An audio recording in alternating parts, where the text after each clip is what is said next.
Bueno chicos, hoy vamos a iniciar una nueva clase, ¿verdad? Prácticamente siempre es una continuación de todo lo que es proteínas, solo que ahora vamos a ver un poco más especializado, como la anterior, que vimos proteínas especializadas como la hemoglobina, mioglobina, entre otras. Hoy vamos a hablar un poco más con respecto a las interacciones complementarias entre proteínas y ligandos. Y específicamente vamos a hablar del sistema inmunitario y las inmunoglobulinas que lo constituyen.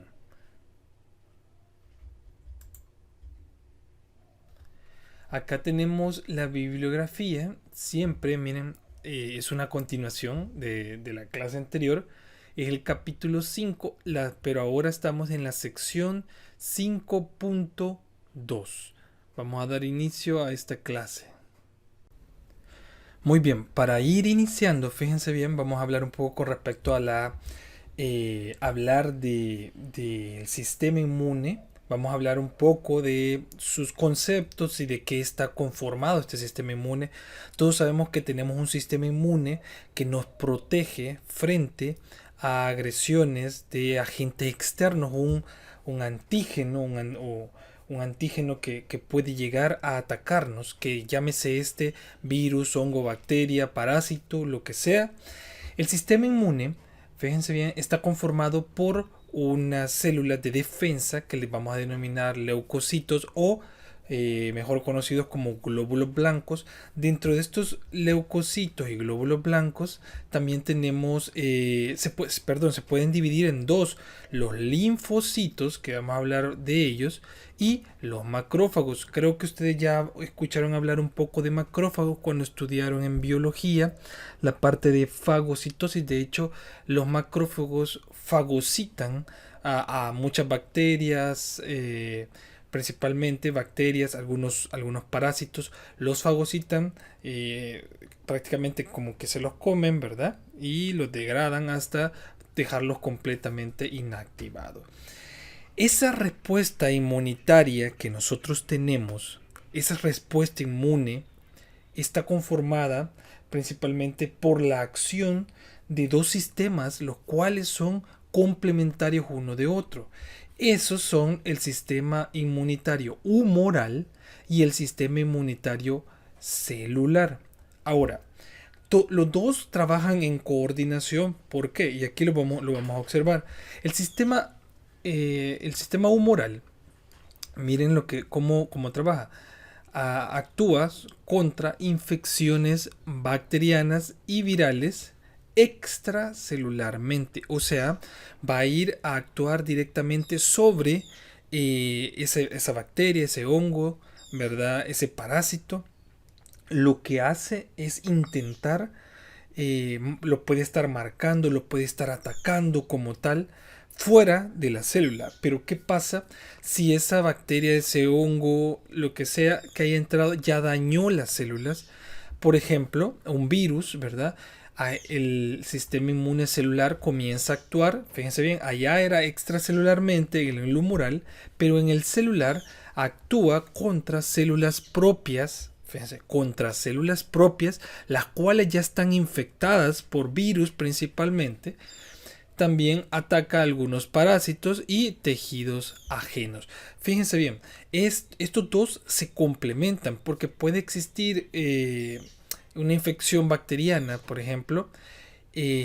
Todo el sistema inmune humoral va a ir a atacarlo extracelularmente, y si alguna dañó alguna célula y se encuentra dentro de una célula, el sistema inmune celular va a llegar justamente a atacar a estas células para poder destruir a ese agente extraño en nuestro cuerpo. Acuérdense que estamos hablando de agentes extraños que no son normales a nuestro cuerpo. Nuestro cuerpo, cuando trabaja normalmente, actúa de una forma que encuentra una sustancia extraña y genera una respuesta inmune para poder eliminar y expulsar a esa respuesta inmune.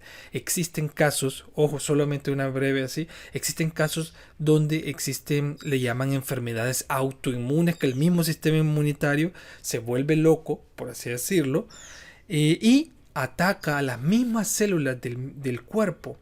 Llámese esta enfermedad de lupus eritematoso sistémico. Hay muchas enfermedades de autoinmune, pero es una de las más clásicas, donde actúa el sistema inmune en contra de el mismo cuerpo, cosa que no es normal, ¿verdad? Lo normal es que el cuerpo ya sabe cuáles células son de sí, y por lo tanto solo se mantiene cuidándolas, ¿verdad? Cuidándolas que otro agente extraño no llegue. Bueno, también fíjense bien, ya en esta lámina, fíjense bien que existe un centro de respuesta inmunitaria. Ahora, ese centro de respuesta inmunitaria está conformado principalmente por anticuerpos, o lo que ustedes van a escuchar muchas veces como inmunoglobulina, y se abrevia como IG. Estos anticuerpos de inmunoglobulina son sintetizados por las células B o linfocitos B. A partir de ellos se sintetizan, ¿verdad? Y por lo tanto son muy importantes estas células B. Esas inmunoglobulinas, fíjense bien, ¿cómo actúan? Se unen ellas a bacterias, virus o moléculas grandes para marcarlas. Fíjense bien, lo que llegan es, las marcan, y al marcarlas, prácticamente les colocan un sello donde les dicen a todos los glóbulos blancos que esa molécula es extraña y que tienen el deber de irla a atacar, directamente a destruir. Entonces genera una marca para que pueda ser destruida. Ahora, los agentes de esa misma respuesta inmunitaria de estos anticuerpos lo generan los linfocitos T y las células T de Helper. Los linfocitos T o células T citotóxicas, estas interaccionan con células, miren, infectadas a través de receptores de superficie de células de tipo T, o sea, interaccionan directamente prácticamente con la célula como tal, mientras que las células T helper tienen un poquito más de importancia y producen una proteína señalizadora citoquina, es una interleucina, que estimula la proliferación, ojo con esto, estimula la proliferación de células T, muy importantes, que son estas, ¿verdad? Citocinas que también andan marcando. eh, las células T helper a ellas mismas, y células B, que son las que dan origen a los anticuerpos. Ojo con esto. Por eso es un blanco del virus de inmunodeficiencia adquirida, que es el VIH, ¿verdad? Entonces, fíjense, virus de inmunodeficiencia humana, perdón, que es el VIH. Entonces, al atacar a estas células T helper, ¿qué es lo que va a pasar? ¿Qué es lo que pasa con las células T helper? Cuando el virus del VIH llega a atacar a estas células, obviamente ya no va a haber mayor estimulación por la producción de células T citotóxicas, ni T helper, ni B. Inmediatamente compromete, ojo con esto, compromete a todo el sistema inmune de respuesta contra una infección. No existe una persona con VIH que haya fallecido de VIH, fallece por una infección asociada a VIH. ¿Cómo es esto? Como no tiene sistema inmune competente que lo pueda ayudar, entonces lo que pasa es que la infección es tan grande, porque no existe un sistema que lo logre contener, que fallece. La persona fallece asociado a una infección por VIH. Por eso es la importancia, ¿verdad? Por eso más adelante vamos a ver los TCD4 también, que son muy importantes en el recuento para declarar a una persona si solamente vive con el VIH o ya pasó al síndrome, que es el SIDA. Bueno, acá solamente el cuadro, ¿verdad? Este cuadro es que resume prácticamente algunas de las funciones de algunos tipos de leucocitos que se encuentran en el sistema inmune, como los macrófagos. Miren aquí, ingestión de grandes partículas de células, ¿verdad? Por fagocitosis, eso ustedes ya lo estudiaron en biología. Los linfocitos B que producen y secretan anticuerpos, ¿verdad? Los linfocitos T, tenemos las células T o citotóxicas, ¿verdad? Las células T que ellas interaccionan con células infectadas a través de receptores de superficie de células T. Y tenemos células T de Helper que interaccionan con macrófagos y secretan citocinas, que son las mismas interleucinas que estimulan la proliferación de las células células de Helper y células B, que eran las asociadas a las de la enfermedad del VIH. Si nos damos cuenta en esta lámina, vamos a estudiar los anticuerpos, o sea, las inmunoglobulinas, también que se les denomina, poseen dos lugares idénticos de unión a antígeno. Fíjense bien, los anticuerpos o inmunoglobulinas son proteínas. Eso es lo que quiero que vayan entendiendo ahorita. No vamos a estudiar inmunología como tal, sino lo que quiero que vayan entendiendo es de que existen estos agentes de protección, ¿verdad? Nuestros, que son proteínas. Si se dan cuenta, miren, tiene aquí el amino terminal, miren aquí el carboxilo terminal. Todo esto son proteínas. Y estas proteínas, estas inmunoglobulinas, tienen 4 cadenas polipeptídicas. Tienen 4 cadenas polipeptídicas, 2 de ellas son pesadas y 2 también son ligeras. Justamente las ligeras son donde va a ir a interaccionar en estas partes. Observen acá, en estas partes es donde interacciona el anticuerpo o inmunoglobulina con el antígeno, y ahí es donde se establece el complejo anticuerpo antígeno anticuerpo, ¿verdad? Ahora, son dos proteínas, son prácticamente un conglomerado de proteínas, y al final adquieren una forma de Y. Y justamente estas cadenas ligeras son donde se da la interacción que les digo con el antígeno. Ahora, esto acá hay una interacción entre estas dos proteínas con las cadenas pesadas que se le denomina FC y las cadenas ligeras que se les denomina FA. Son las ramas, ¿verdad? Que también se les denomina, que son donde interaccionan, como les digo, con el anticuerpo. Ahora, justamente aquí la enzima papaína puede romper fácilmente esto y generar esos dos complejos y poderse estudiar. Miren, hay interacciones, enlaces disulfuros que forman y estabilizan a esa estructura. Ahora, es importante que vayamos observando de que esto, como les repito, son proteínas que interaccionan con un ligando, que en este caso no es como la hemoglobina, sino es un ligando que es una bacteria, un virus, un hongo, etcétera, etcétera.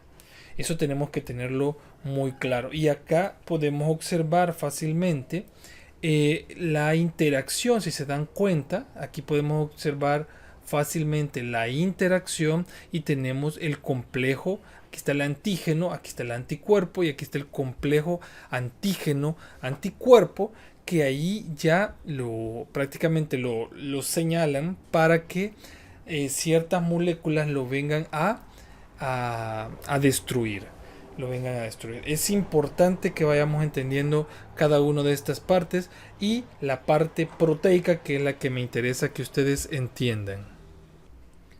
Bueno, acá también, si se dan cuenta, es importante mencionar de que existen muchas inmunoglobulinas, no solamente una, no solo la inmunoglobulina G, que sí en efecto es la más abundante, la que mayor tiene y mayor protagonismo en la respuesta inmune, más sin embargo hay varias, como la inmunoglobulina G, la M, perdón, la G, la A, la E y la D. Fijémonos bien acá. La M acá menciona una pequeña descripción, es el primer anticuerpo que genera el organismo para defender a una nueva infección. O sea, es el primero que genera el sistema inmune para atender una emergencia, ya sea esto, una alergia, cualquier evento. Fíjense bien, una alergia es un evento de un agente extraño, ¿verdad? Un antígeno que llega y la respuesta antígeno-anticuerpo genera finalmente ese signo y a la vez también síntoma, porque mucho es la comezón, ¿verdad? Que se está llevando a cabo un fenómeno ahí de respuesta del sistema inmune. También tenemos la inmunoglobulina G, que es muy importante, de hecho es la más abundante, es ha sido muy bien estudiada.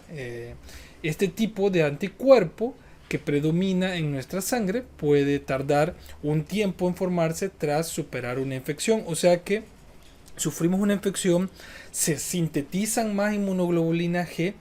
Por ejemplo, cuando sufre ahorita las personas que han sufrido el coronavirus y lo han superado, existen muchos anticuerpos, ¿verdad? Y eso es lo que le denominaban, necesitamos plasma de una persona que haya sufrido la enfermedad del COVID, porque esta persona ha desarrollado anticuerpos contra ese virus y ya este virus va a ser atacado fácilmente por estas inmunoglobulinas. También tenemos la inmunoglobulina A, que se encuentra mucho en saliva, en lágrimas, en la leche de la madre. De hecho es muy importante para cuando se da a los bebés, por eso no se puede sustituir así a la primera la leche materna, y le dicen a la madre, haga el esfuerzo y dele de mamar al bebé, ¿verdad? Porque le transmite todas estas inmunoglobulinas, en especial la A, donde es importante para que se desarrolle muy bien el sistema inmune de este nuevo ser. Y dice que se encuentra en niveles elevados en las mucosas, intervienen las reacciones alérgicas y se eleva en presencia de alergenos. Es muy predispuesto en alergias, ¿verdad? En alergias cutáneas, muy predispuesto. La inmunoglobulina E también son muy similares a la G, se encuentran en la sangre en pequeñas cantidades, pero sus niveles aumentan cuando el organismo reacciona de forma exagerada a los alergenos. Y la inmunoglobulina D es un anticuerpo un poco menos estudiado, pero se presenta en la sangre en pequeñas cantidades. Ojo con todo esto. Fíjense, y quiero que tomen muy en serio esto.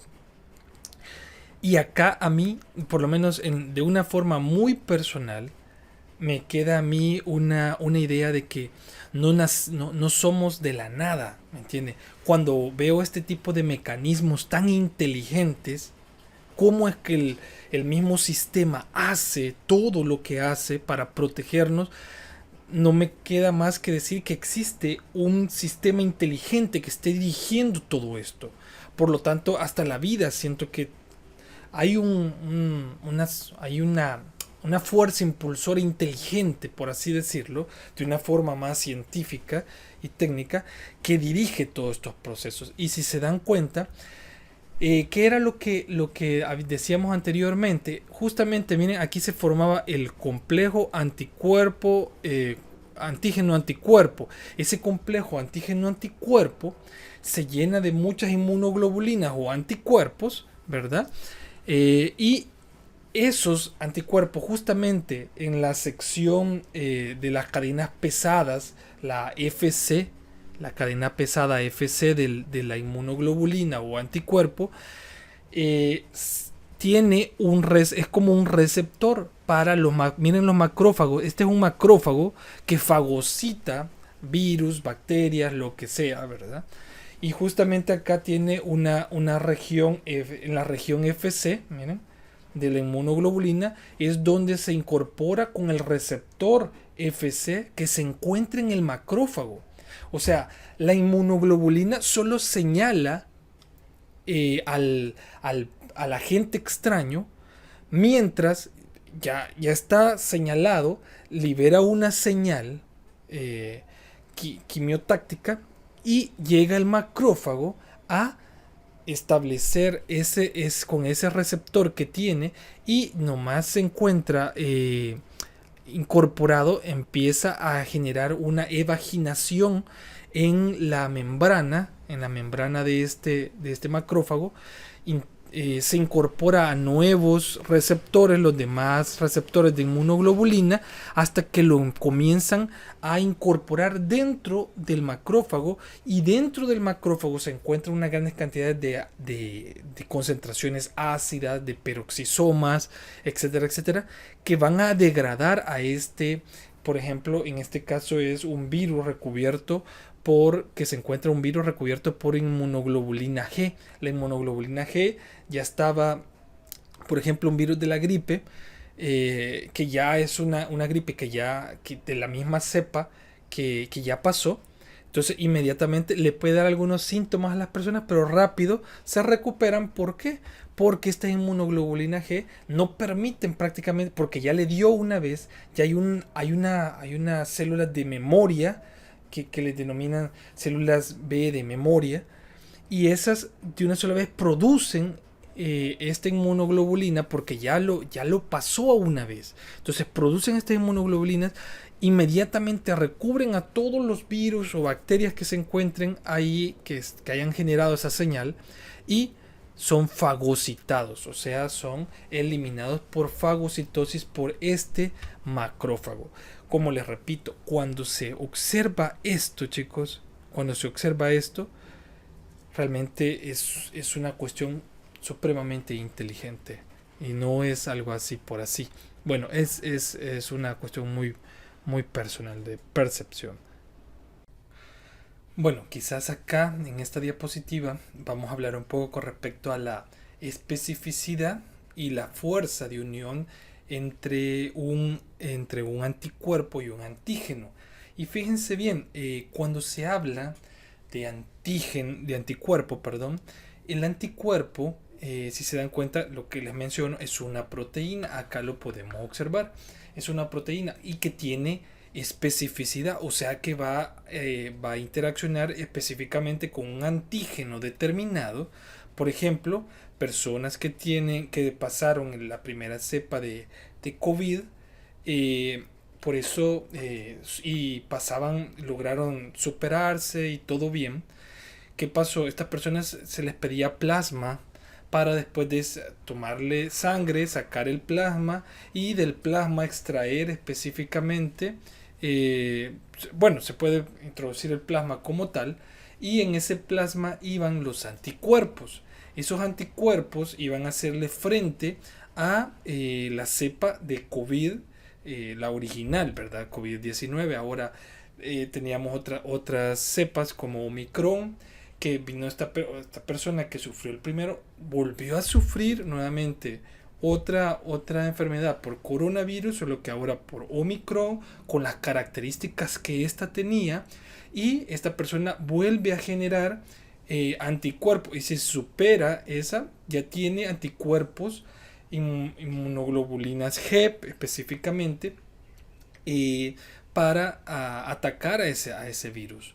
Ahora, es importante determinar la especificidad de ese, y a qué se debe de que sea tan específico, porque ya mutó el virus, ya no puede actuar contra ese, aunque sea prácticamente el mismo, pero como mutó ya no puede actuar.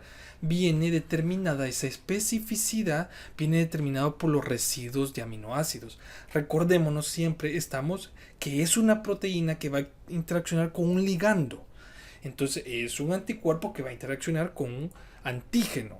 Entonces, como es una proteína, va a tener todas las características de la proteína, y el sitio donde se va a unir, justamente el sitio FAC, ese sitio es si se dan cuenta, va a sufrir diferentes conformaciones cuando exista el antígeno.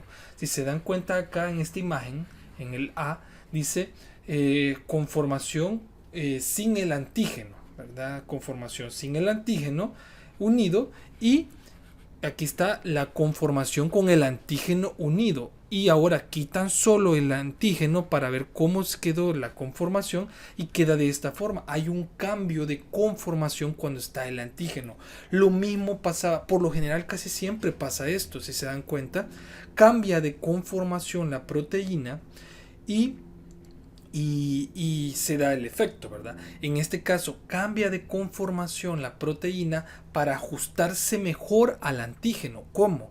Formando puentes de hidrógeno con ese antígeno, formando interacciones hidrofóbicas, fuerzas de Van der Waals, interacciones iónicas, todas las fuerzas intermoleculares débiles que veíamos allá al inicio en agua, acá se da, ¿verdad? Acá también se da.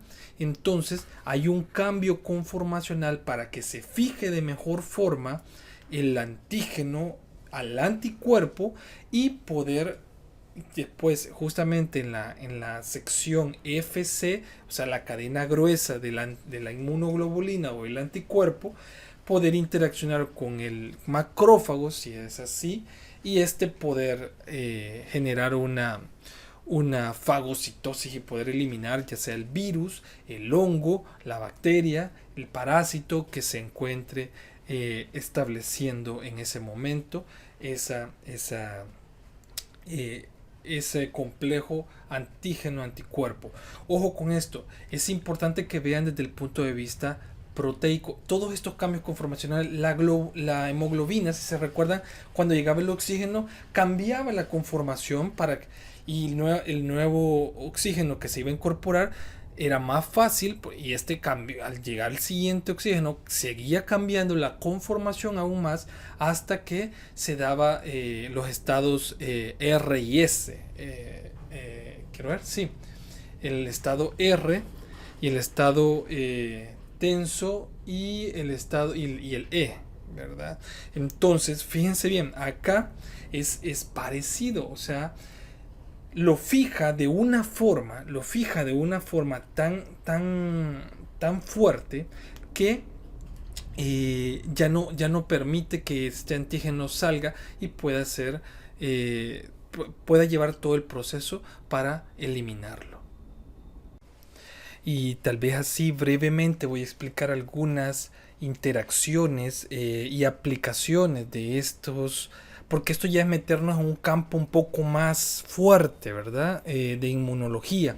Las interacciones de antígeno-anticuerpo son base de diversos procesos analíticos importantes.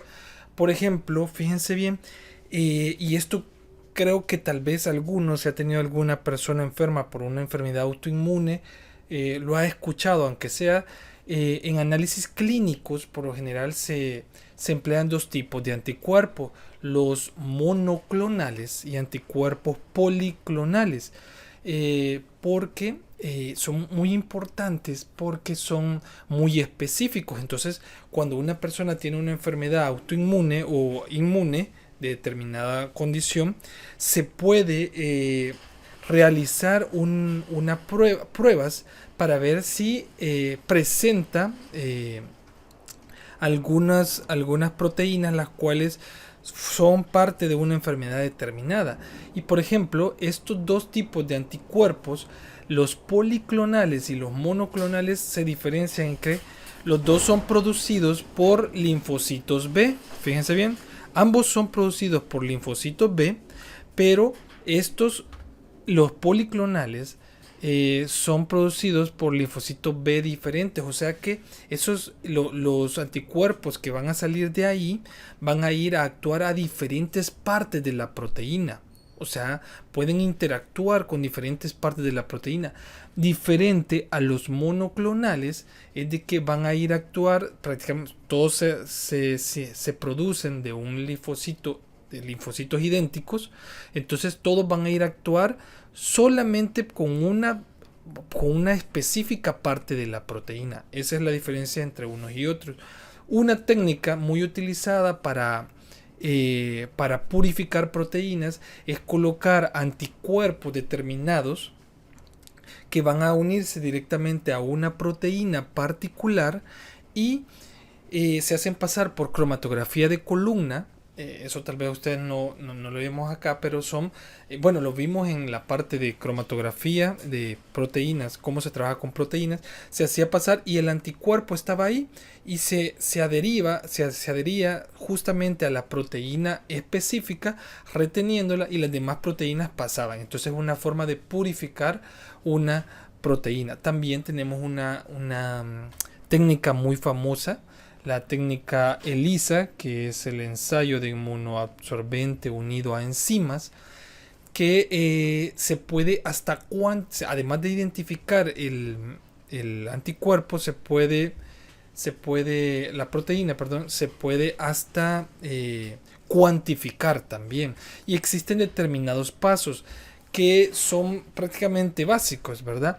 Lo que se hace, en pocas palabras, la proteína se coloca sobre un absorbente que está en unos pocillos, ¿verdad? Luego que se coloca esos absorbentes sobre un pocillo de poliestireno, se lava esa,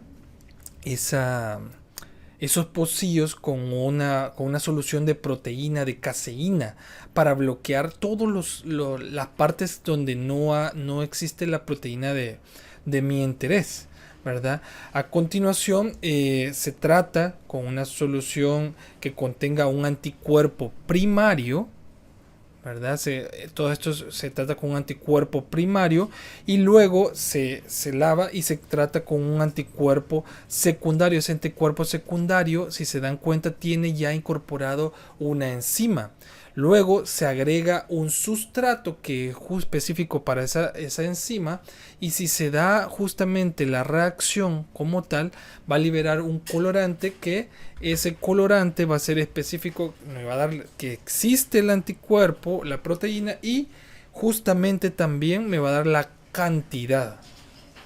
Bueno chicos, nos vamos a quedar esto solo así brevemente porque esto de hecho puede ser un curso entero de varias semanas hablando respecto a los diferentes tipos de ELISA directa, indirecta, sándwich, ¿verdad? Etcétera. Hay como 4, entre otros. Que tengan feliz día chicos, vamos a llegar hasta acá.